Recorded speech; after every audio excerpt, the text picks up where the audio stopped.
Now, Florence Pugh, you're having a special New Year's Eve because you like someone on the couch. Oh, I know, I do. I mean, I like all of you on the couch. Don't lie. You like one more than the other. Yeah. No, I particularly love the sound of Tom Hanks' voice. Oh, my. Really? Yeah. No, I... This? Yeah, that. Hey, that's great!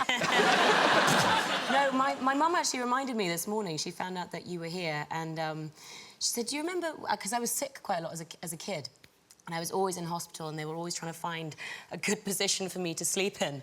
And apparently, I would always wake up when Toy Story was over and the ending credits would play. So she'd quickly get up from her bed and rewind it and press play again. So I've been very soothed to sleep. You got a friend in me. You got a friend in me. Oh, there you go. Okay, assume the position. Talking of action heroes and things, Olga, of course, we saw you in the Bond movie, Quantum of Solace, where you were kind of unique in that you didn't die and you didn't even have to sleep with Daniel Craig. No. She's alive. She's somewhere in... The weird thing, reading about the thing, I thought they'd cast someone in a movie like that and then they'd train you up. But they kind of made sure you could do all the stuff first. Before, right? It's easier. Why teach someone and spend all that money?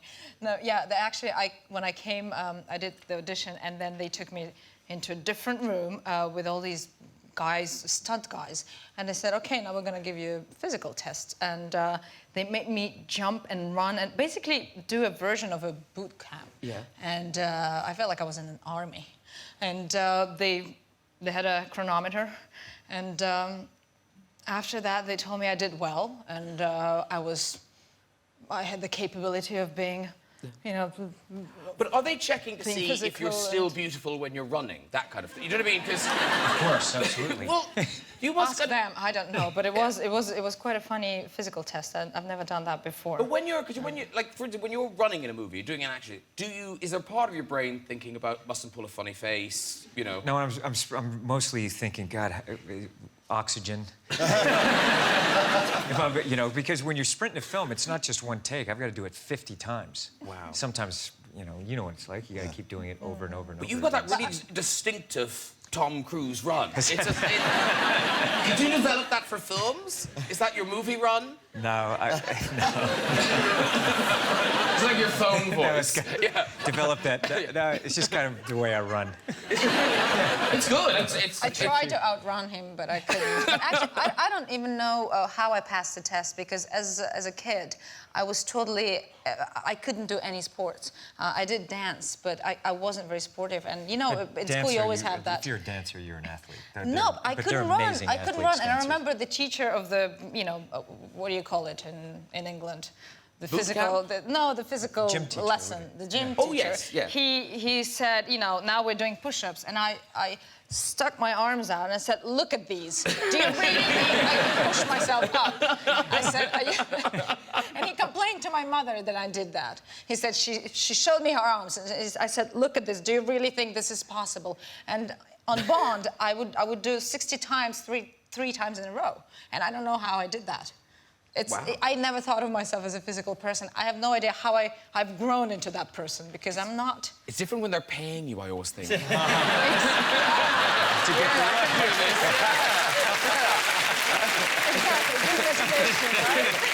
Wow. Sebastian Stan, you grew up speaking Romanian. Correct, yeah. Till what age, or when did you... I was there until I was 8, and then I moved to Vienna for 4 years. My mom was a pianist, and then I moved to the U.S. when I was 12. But now, you still use your Romanian? Yes, I do, and I know we have something in common, but yeah, I do. With Definitely don't use my Romanian. I mean, clearly from what I've heard. But we'll get to that. I mean, someone's cleaning your house, so... Yeah. Yeah, with my mom, of course. I talk to her all the time, yeah. And you used it in as Winter Soldier as well, didn't you? I did. They had me do it once in Civil War, and I did it on this other film, 355, yeah. OK. Yeah, now, what you're referring to with Greg is... So you're cleaner's Romanian? The lady who comes and cleans up my hovel once a week is a Romanian lady, and she will... I imagine it'll blow her mind that I'm talking about her. Hello, Chichi. I've had a long long 10-year relationship with her, but she only speaks Romanian and I only speak English. So you'd be very handy. But we have a strange friendship. But she does make executive decisions in my home. I've grown to love it, really. Like I bought a brand new paella pan to impress my friends, and then they were coming round, and I thought, oh, I'll make paella. It was really expensive, and it had gone from the big drawer. And Chi-Chi came in, and I went, if you haven't seen I bought this big paella pan, and she just pointed at the bin, and she went, yeah, rubbish. I've just thrown it away. Strong opinions. I love her so much. I went, OK. Oh, yeah. And every now and again she surprises me because I don't think she can speak any English, but she was lifting a big rain barrel because I had a leak in my flat. So there was a huge rain barrel, and she started to lift it, and I thought I'll go and help her. She's tiny. And I went over and I went to help her, and her hand grabbed mine like this and stopped me. And she looked up and she went, Chi-Chi's strong. Years of communist suffering. You know what? Next time you see her, you should say, "Mă gândesc la tine tot timpul." Ah, yeah. She'll be happy with that. Oh, what does it mean, though, Sebastian? It just means I'm thinking about you all the time. It, Kind of are. Yeah. You can ride a motorbike, can't you? Which must have been helpful. Yes, I could. That's what I back heard. in time. Yeah, No, that's what you said. That's what I told Tom. No, I'm But riding you don't ride a motorbike. I actually know how to She drive knows a how to ride a bike, but but I'm taking her on the don't do it every day, motorcycle let's through put it that way. Iceland. And I'm telling her, you know what it's like on a motorcycle. You're riding the motorcycle, and you hit bumps, and you're doing you're doing jumps. You have to keep accelerating, and you have to ride with it. Well, all I said, Olga, please, no matter what happens, just hold on to me. I'll get us out of trouble if the bike gets a little squirrely. And we have a helicopter chasing us, so I'm watching where the helicopter is. I kind of know what the frame is. So I'm trying to really keep the... She goes, don't go too fast. I'm going, look, I won't go too fast. I won't go too fast. Of course, I'm going really fast. But I'm saying, well, that's as fast as we He's could go. lying to me this whole time. I needed the see that shot. he's lying Oh, to we me. needed the shot. The helicopter's coming. I didn't believe you a second. So we're still arguing about it. This is a tense day on You set. can see No, that. I'm saying, so we hit a jump, and I'm going up in the air, and I land, and the steering wheel's like this, which it's supposed to, and I'm accelerating, and her hands come off, and now she's pushing me driving the down, wheel. and she's driving a motorcycle. I'm trying to help him, you see. I'm trying to save him. I'm terrified. Now I'm terrified. If we're going like 70 miles an hour, I'm going, Olga, please, just, I said, really, don't do this. So I slowed down. She goes, no, I'm sorry, I didn't mean to do that. I said, look, really, it's And dangerous. I'm not realizing I'm doing it. It's just, She doesn't realize it. It's just her hands keep coming just out every trying to bump.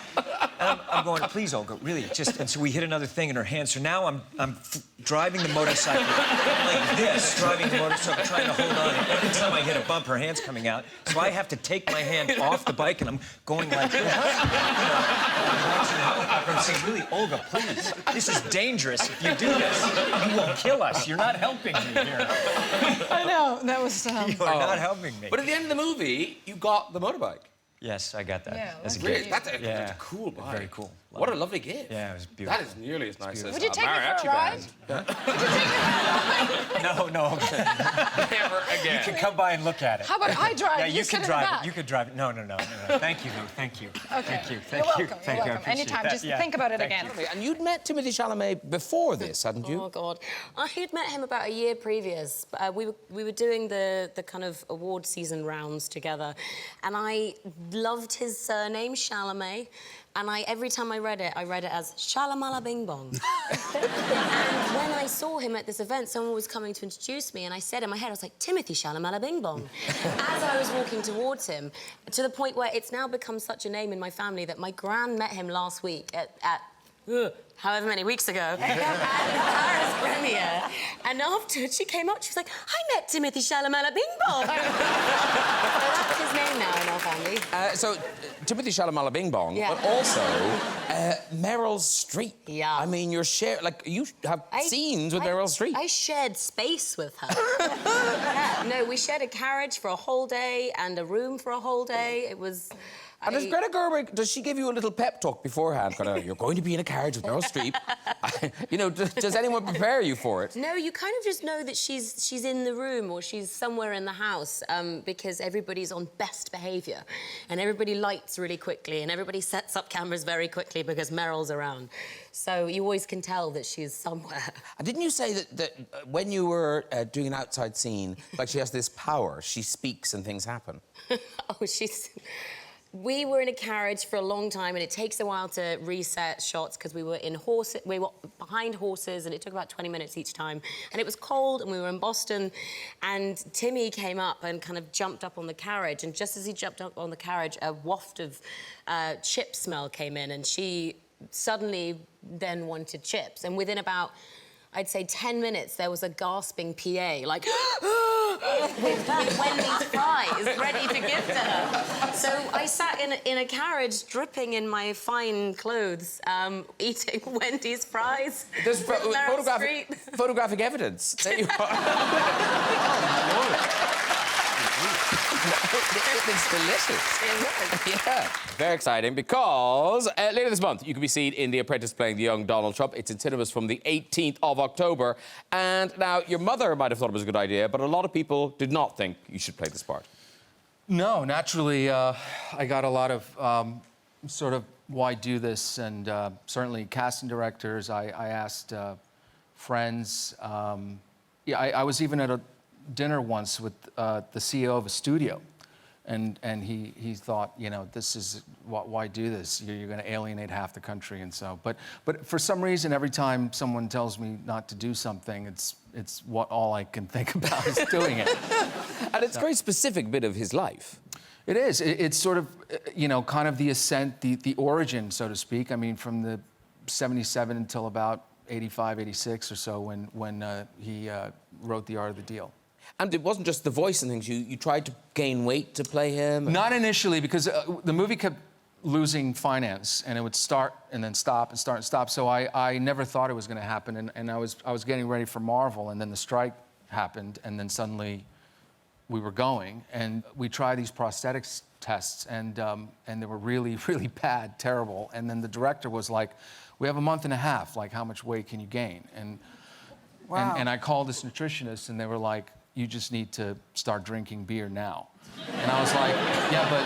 It's a tough life, isn't it? No, but he doesn't drink. He doesn't drink, and I was like, "I'm not going to drink." So then... Oh, you went full method, right? So then he said, I said, "What else can you do?" And he said, "You got to get ramen and put soy sauce in it, like, every day, and you'll get a good bloat in your face." So then it Well, became... oh, my God, that to me is a healthy meal. No, I was thinking exactly the same. If I have a ramen, I think, oh, I can have a few pints tonight now. When's the last time you checked your LDL? Earlier, actually. So it doesn't matter. Because I was having a conversation today about ramen, and, you know, it's really kind of unhealthy. A lot of sodium, yeah, salt. It's like pork broth. You've ruined lives tonight, Sebastian. But I always talk say like it, that. but- Like, Watery very chicken soup. Slimming and... Yeah. It's effectively a run. Yeah, I mean, well, curry and... Curry. Yeah. Yeah. Because this tour for Oblivion, you've been all over the place. So have you been back to the Ukraine or Russia? We just went to Moscow. Okay. 2 days ago. When was it? A year ago? I don't even know. What month is it now? And when you were there, did you order some traditional cabbage dishes for Tom? Because I know you are a fan of the cabbage. I love cabbage. Yes. Yes. 'Cause I should have brought... Did your mother encourage you to eat cabbage? She did. She did. Did you eat cabbage growing up? I'm from Ireland, Tom. Yeah. Cabbage is the best thing in the world, I tell you. You eat raised cabbage. on it every meal? Yeah, cabbage Yeah, is hungry. but Ukrainian cabbage is better. Oh, is it? Yeah. Oh, okay. Yeah. But didn't your mom tell you that cabbage would improve your anatomy? Yes, she did. My mother, yes, she did. She did, but it obviously didn't work That's for me. the line you were looking for. Must have eaten a lot of cabbage. I think it did work. Yes, it worked. I've seen pictures. Yes, it worked. Yes, it It worked. didn't work to the extent that it was promised. Oh, really? Yes. But did your mother make it up, or is it a Ukrainian thing that it's supposed to improve your, you know, style? It's a thing that they say in Ukraine and Russia, yeah, that if girls eat cabbage, You become very talented. And as I said, Yeah. it didn't work for me. Brings all the boys to the yard. Yeah. That's the phrase I'm looking for. What is Russian for cabbage, by the way? Kapusta. Kapusta. Yes. Isn't that a wonderful word? It is a good word, actually. Yeah, it's quite like cabbage. Now,